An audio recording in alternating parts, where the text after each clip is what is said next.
ಅವರ ಫ್ಯಾನ್ಸ್ ಪೇಜಲ್ಲಿ ತುಂಬ ಥ್ರೆಟ್ಟಿಂಗ್ ಮಾಡ್ತಾರೆ ಸರ್. ಏನೋ ಬಾಡಿಗೆ ಕಟ್ಟಿಲ್ಲ, ಇವ್ರ ಅಪ್ಪ ಕೊಟ್ಟು ಮಡಗಿದ್ನ ಕೇಳಿ ಸರ್. ಯಾವನಾರು ಇವ್ರ ಅಪ್ಪ ಏನಾರು ಕೊಟ್ಟು ಮಡಗಿದ್ನ ಅಥವಾ ಯಾವನ್ ಕೊಟ್ಟು ಮಡಗಿದ್ದ ನನ್ನ ಮಗನಿಗೆ ಕೇಳಿ ಫಸ್ಟು. ಇವ್ರು ನಡೆಸ್ತಾ ಇರೋ ಪೇಜಲ್ಲಿ ಬರ್ತಾ ಇರೋದು. ಸರ್ ಹೇಳ್ತಾ ಇದ್ದೀನಿ, ಬಾಯಿ ಮುಚ್ಕೊಂಡಿದ್ರೆ ಸರಿ ಸರ್. ನೀವು ನಟರಾದ್ಮೇಲೆ ಬಾಯಿ ಮುಚ್ಕೊಂಡಿದ್ರೆ ಸರಿ ಸರ್.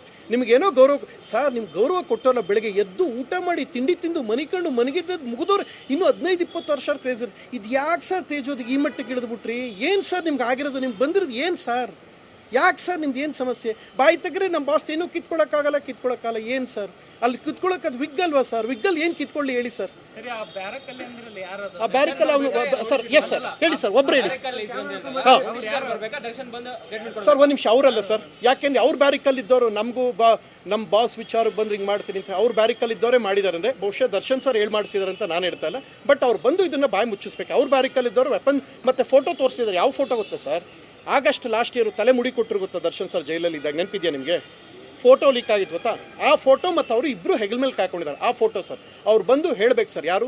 ದರ್ಶನ್ ಸರ್ ಬಂದು ಇದು ಹೇಳಬೇಕು. ಅಲ್ಲಿ ತನಕ ಆಮರಣ ಅಂತ ಉಪವಾಸ ನಾವು ಮಾಡ್ತೀವಿ ಸರ್. ನಮ್ಗೆ ಹೆಚ್ಚು ಕಡಿಮೆ ನೀವೇ ಜವಾಬ್ದಾರಿ ಆಗ್ತೀರಿ ಸರ್. ನೀವು ನಿಮ್ಮ ಫ್ಯಾನ್ಸನ್ನು ಬಾಯಿ ಮುಚ್ಚಿಲ್ಲ ಅಂದರೆ ಮಜಾ ತಗೊಳ್ಳೋದಲ್ಲ ಸರ್. ಇಲ್ಲಿ ಬಂದು ಉತ್ತರ ಕೊಡಬೇಕು. ನಾವು ಬೇಜಾರು ಮಾಡ್ಕೊಳ್ಳೋ ಸರ್, ಕೋಪ ಮಾಡ್ಕೊಳ್ಳೋ ಸರ್ ಅಂದರೆ ನಾವು ಬೇಜಾರು ಮಾಡ್ಕೋತೀವಿ ಸರ್, ಕೋಪ ಮಾಡ್ಕೋತೀವಿ ಸರ್, ನೊಂದ್ಕೊಳ್ಳಲ್ಲ ಸರ್, ನೋಯಿಸ್ತೀವಿ ಸರ್. ಅವ್ನು ಯಾವುದೇ ಮಗ ಆಗಿರಲಿ ಸರ್, ನೋಯಿಸ್ತೀವಿ ಸರ್. ಇನ್ನೊಂದು ಸಲ ಹೇಳ್ತಾರೆ, ನಾನು ಬಾಡಿಗೆ ಕಟ್ಟಿಲ್ಲ, ನಿಮ್ಮಪ್ಪ ಕೊಟ್ಟು ಮಡಗಿದ್ದ ಅದನ್ನು ಹೇಳಿ ಸರ್. ನಾನು 5 ವರ್ಷದಿಂದ ಇದ್ದಿದ್ದ ಮನೇಲಿ ಕಟ್ಟನೋ ಬಿಟ್ಟ ನಿಮ್ಮಪ್ಪ ಕೊಟ್ಟು ಮಡಗಿದ ಇಲ್ಲ ನಿಮ್ಮವ್ವ ಕೊಟ್ಟಿದ್ರಾ?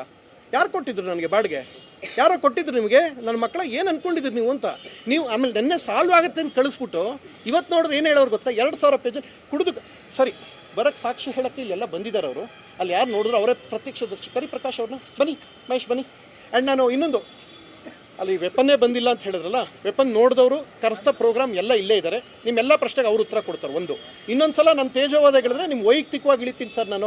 ನಾನು ಯಾರ ಜೊತೆನಾರು ಹೋಗ್ತೀನಿ. ನಾನು answerable for my wife sir. ಹೌದಲ್ವಾ sir? I am answerable for my wife. ಇದು ಕನ್ನಡ ಚಿತ್ರರಂಗ ನಡೀತಾರ ಮಾಫಿಯಾ ನಿಲ್ಲಬೇಕು.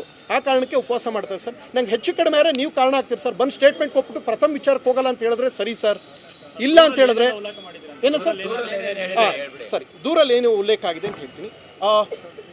22 ಜುಲೈ 4 ಗಂಟೆಗೆ ಊಟಕ್ಕೆ ಅಂತ ಹೋದ ಸಮಯದಲ್ಲಿ ದೇವ್ ನಮಸ್ಕಾರ ಬರ್ಬೇಕಾರೆ ನಮ್ಮನ್ನು ಕಾರ್ ಹತ್ರ ರೌಂಡಪ್ ಮಾಡ್ಕೊಂಡಿದ್ದು ನಿಜ. ಅಲ್ಲಿಂದ ಬಲವಂತವಾಗಿ ಅವ್ರಿರೋ ಕಡೆಗೆ ಕರ್ಕೊಂಡೋದ್ರು. ಅಲ್ಲಿಂದ ಒಂದು 50 ಹೆಜ್ಜೆ ದೂರ ಕಾಡಾಗಿರೋದ್ರಿಂದ ಅಲ್ಲಿ ಎಲ್ಲ ಕಡೆ ಇದಿತ್ತು, ಗಿಡಗಳಿದ್ದು. ಅಲ್ಲಿ ವೆಪನ್ಸು ಜೊತೆಗೆ ವೆಪನ್ಸ್ ಅಂತೀನಿ, ಡ್ರಿಂಕ್ಸು ಮತ್ತು ದೇವಸ್ಥಾನದಿಂದ 50 ಹೆಜ್ಜೆ ದೂರದಲ್ಲಿ, ಇದು ದೇವಸ್ಥಾನ ಅಂದರೆ ಅಲ್ಲೆಲ್ಲ ಗಿಡಗಳ ಹಿಂಭಾಗ 50 ಹೆಜ್ಜೆ ದೂರದಲ್ಲಿ ಎಂಡ ಎಲ್ಲ ಇದು ಹಾಕೊಂಡು ಕೂತಿರು. ಅವ್ರು ಯಾರೋ ನನಗೆ ಗೊತ್ತಿಲ್ಲ, ಬಲವಂತವಾಗಿ ಕರ್ಕೋರು. ಸರ್ ಅವ್ರು ದೊಡ್ಡ ಹ್ಯಾಂಡು ಬನ್ನಿ ಅಂತ. ದೊಡ್ಡ ಹ್ಯಾಂಡು ಅಂದರೆ ಕೈಯೊಂದು 50 ಅಡಿ ಆಯ್ತಾ 70 ಅಡಿ ಆಯ್ತಾ ನಾನು ಕೇಳಿದೆ. ಇಲ್ಲ ಸರ್, ನೀವು ನಿಮ್ಮ ಸಿನಿಮಾಗೆ ಹೆಲ್ಪ್ ಆಗುತ್ತೆ ಬನ್ನಿ ಅಂತ ಹೋಗಿ ಕೂತ್ಕೊಂಡೆ. ನಮಗೆ ಗೊತ್ತಿಲ್ಲ, ಏನೋ ಮಿಸ್ ಹೊಡಿತಾ ಇದೆ, ಸ್ಮೂತಾಗಿ ಹ್ಯಾಂಡ್ಲ್ ಮಾಡಬೇಕು.